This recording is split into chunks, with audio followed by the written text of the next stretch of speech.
అందరికీ నమస్తే. సర్కార్ వర్సెస్ సర్కార్ అంటే ప్రభుత్వం వర్సెస్ ప్రభుత్వం. ప్రభుత్వము నాకు తెలిసి 2 భాగాలైందా 3 భాగాలైందా అర్థమైతలేదు.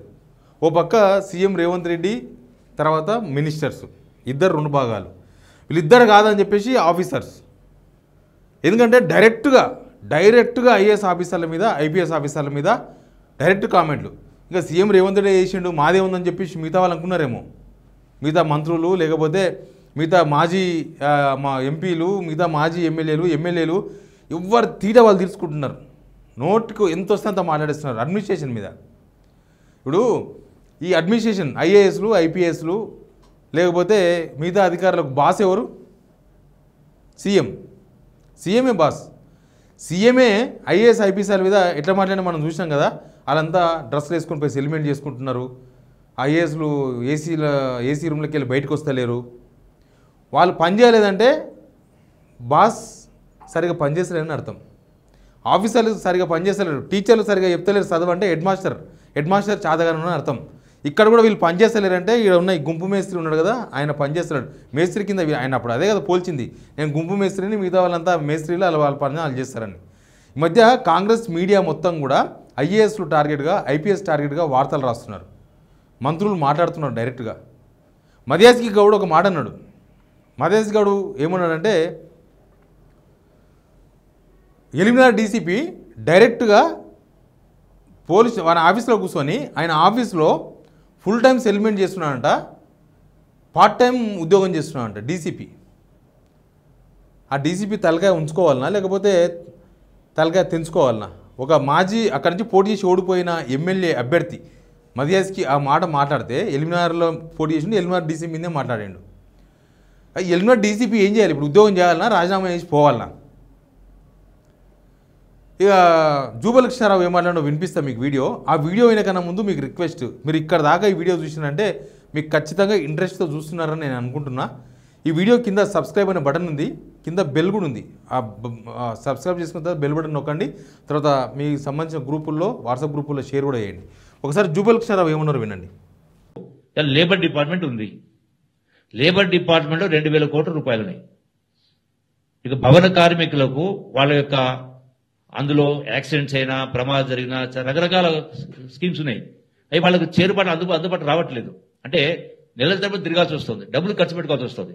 సో దీన్ని టోటల్గా ఆన్లైన్ చేయాల్సి వస్తుంది. ఇదే ప్రకారం ఏ డిపార్ట్మెంట్ అయినా ఎందుకు ఒక అధికారి దగ్గర నెలల తరబడి ఫైల్స్ పెండింగ్ ఉండాలా? దీన్ని కూడా నియంత్రించాల్సిన అవసరం ఉంది. ఎక్కడ ఏ ఫైల్ అయినా ఏ అధికారి అయినా దాని యొక్క సందర్భాన్ని బట్టి మాక్సిమం అంటే వారం రోజులు 10 రోజులు 10 రోజులు నెల సంవత్సరాల తరబడి ఎందుకు ఉండాలా? ఎస్ఆర్ నోని పంపాలి కదా, కరెక్ట్ ఉంటే కరెక్ట్ చేయాలా? అంటే పరిపాలన సంస్కరణలు తేవాల్సిన అవసరం ఉంది. డెఫినెట్గా ఆ పని చేస్తాం, మేము సైలెంట్గా ఉండం. ఫైల్స్ మొత్తం ఆఫీసర్ల దగ్గర పెండింగ్లో ఉంటున్నాయంట. అంటే వీళ్ళ పరిపాలన వీళ్ళ చేతనైతే లేదని అర్థం. దానికి ఒక ఆఫీసర్ దగ్గర ఫైల్ అన్ని రోజులు ఉందనంటే మీ చాదగంతనానికి నిదర్శనం అది. మీ చాదగంతనాన్ని ఐఏఎస్ ఆఫీసర్ల మీద ఐపీఎస్ ఆఫీసర్ల మీద వేస్తున్నారని అర్థం చేసుకోవాలి. ప్రభుత్వం అంటే అందరూ, ఓన్లీ మినిస్టర్లు లేకపోతే ఒక ముఖ్యమంత్రి కాదు. మీతో పాటు మీరు 5 సంవత్సరాలకు ఒకసారి మారుతారు. మీరు ఉంటే ఒక 10 సంవత్సరాలు ఉంటారు. అంతకుముందు గవర్నమెంట్ ఉన్నది. కానీ వాళ్ళు పర్మనెంట్ ఆఫీసర్స్, పర్మనెంట్ వాళ్ళే సేవలు అందించాల్సిన జనాలకి. మీరు దొంగ ఫైళ్ళు పెడితే వాళ్ళు సంతకాలు చేయరు. ఈ గవర్నమెంట్లో డిసిషన్ తీసుకున్నారు, మంచి నిర్ణయం అది. మీరు ఓవరాల్గా చెప్తే కూడా చెయ్యరు, అది కూడా మంచి నిర్ణయమే. ఇక వాళ్ళ వీక్నెస్ను ఐఏఎస్ ఐపీఎస్ ఆఫీసర్ల మీద దుమ్మెత్తిపోయినాకే కొంత సోషల్ మీడియా కాదు, వాళ్ళ సొంత మీడియా కొంత ఉంది. ఆ సొంత మీడియాలు కూడా అవే వార్తలు. బదిలీ రాని ఆఫీసర్లపై బయటకు రాని ఆఫీసర్ల మీద బదిలీ వేటు. బయటకు వస్తలేరంటే దానికి కారణం ఎవరు? బయటకు వస్తే ఏమైతే వాళ్ళకి తెలుసు కదా. మీరు బయట తిరగండి, వాళ్ళు ఎందుకు తిరుగుతారు? మినిస్టర్స్ తిరగాలి, ఎమ్మెల్యే తిరగాలి, ఓట్ల కోసం కదా. మీరు ఓట్ల కోసం మాత్రమే తిరుగుతారు, మిగతా రోజుల్లో ఐఏఎస్ ఐపీఎస్లు తిరుగుతారా? హాస్టల్లో పోయి వాళ్ళే పండుకోవాలంట, కలెక్టర్ పోయి వండుకోవాలంట. వాళ్ళకి వేరే పని ఏం లేదు, పోయి హాస్టల్లో వండుకోవాలా. ఉన్నాడు స్కూల్లో వండుకోవాలి, ఉన్నాడు హాస్టల్లో వండుకోవాలి, ఉన్నాడు ఆఫీస్లో వండుకోవాలి, ఇదే పని. మీరు మాత్రం నిమ్మలంగా ఏసీ రూముల్లో ఉంటారు. మీరు మాత్రం సెటిల్మెంట్లు చేసుకోవచ్చు, అన్నీ చేసుకోవచ్చు. మీ సెటిల్మెంట్లకు అడ్డు తగులుతున్నారని బహుశా మీరు ఐపీఎస్ ఆఫీసర్ల మీద కామెంట్ చేసిరేమో అనుకుంటున్నారు వాళ్ళు. ఈ గవర్నమెంట్లో ఐఏఎస్ ఐపీఎస్ ఆఫీసర్లు మనసు సచ్చి పనిచేయాల్సి వస్తుంది. మనసు సంపుకొని ఇష్టంగా పనిచేస్తే రిజల్ట్ వస్తుంది. మనసు చంపుకొని పనిచేస్తే ఇట్లే దారుణంగా పడిసి వస్తుంది. ఒక అడ్మినిస్ట్రేషన్ లేదు. మీరు ఏమైనా స్కీమ్ లాంచ్ చేస్తే ఆ స్కీమ్ తీసుకుపోయి జనాలు తీసుకుపోయాల్సింది వాళ్ళే. మీరు స్కీమ్ లాంచ్ చేసేది లేదు, వాళ్ళు జనాల దగ్గర తీసుకుపోయేది లేదు. మీ ఫెయిల్యూర్స్ను వాళ్ళ మీద చేసే ప్రయత్నం చేస్తున్నారు. ఇంకా సర్కారు 2 ముక్కలు 3 ముక్కలు అయిన తర్వాత అసలు సర్కారు ఉన్నట్ట లేనట్ట, ప్రజాపాలన అంటే ఏంది, ప్రజా వేరు పాలన వేరు, మీరు వేరు, అంత వేరు వేరు అనిపిస్తుంది నాకు.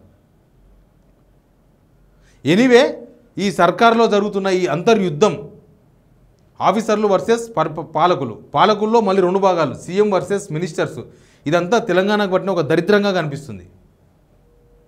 చిన్న రాష్ట్రము, చాలా చిన్న రాష్ట్రము, చిన్న చిన్న జిల్లాలు, 33 జిల్లాలు. మీరు కరెక్ట్గా కాన్సన్ట్రేషన్ చేస్తే మీరు చేసే పని జనాలకు అర్థమవుతుంది, జనాల బాధలు మీకు అర్థమవుతాయి. ఇక మీరే కొట్లాడుకుంటా, మీరు వాళ్ళని నిందించి, వాళ్ళు మిమ్మల్ని నిందించి, మినిస్టర్స్ మీద మాట్లాడి, ఐఏఎస్ల మీద మాట్లాడి, ఒక ముఖ్యమంత్రి మాట్లాడిన తర్వాత ఇంకా విశ్వాసం ఏముంది? మీకు మధ్య కోఆర్డినేషన్ లేదు, మీకు మధ్య ఒక విశ్వాసం లేదు. ఐఏఎస్ ఐపీఎస్ పనిచేస్తున్న విశ్వాసం మీకు లేదు, సీఎం పనిచేస్తున్న విశ్వాసం జనాలకు లేదు, సీఎం ఏం చేస్తాడో తెలియని క్యాబినెట్ ఒకటి. ఎనీవే, ప్రభుత్వం మాత్రం చాలా రప్చర్ ఉంది, చాలా రప్చర్ ఉంది. లోపల చాలా గుడగుడ ఉంటే బయటికి కొంచెం వస్తుంది. లోపల జరిగే చాలా మ్యాటర్ ఉంది. ఈ రోజుకు మెల్లమెల్లగా బయట పడేటట్టే కనిపిస్తుంది. కానీ ఐఏఎస్ ఆఫీసర్స్ అయితే మనస్ఫూర్తిగా పనిచేసే వాతావరణం ప్రభుత్వంలో లేదు. Very clear. వాళ్ళు ఎవరైనా అందరూ ఒకలాగా ఉంటారు కదా, ఎవరైనా సహకరించకపోతే పిలిచి మాట్లాడుకోవాలి. మాకేం విషయం చెప్తలేరు, వాళ్ళేం నేర్పిస్తలేరు. ఎందుకు నేర్పిస్తారు? మీకు కొద్దిగా అవగాహన ఉంటే వాళ్ళు కొద్దిగా నేర్పిస్తారు. మీరు 0 మార్కులు వస్తే వాళ్ళేం చేస్తారు? ప్రభుత్వంలో జరుగుతున్న ఈ వ్యవహారం మాత్రం తెలంగాణ ప్రజల దురదృష్టకరం.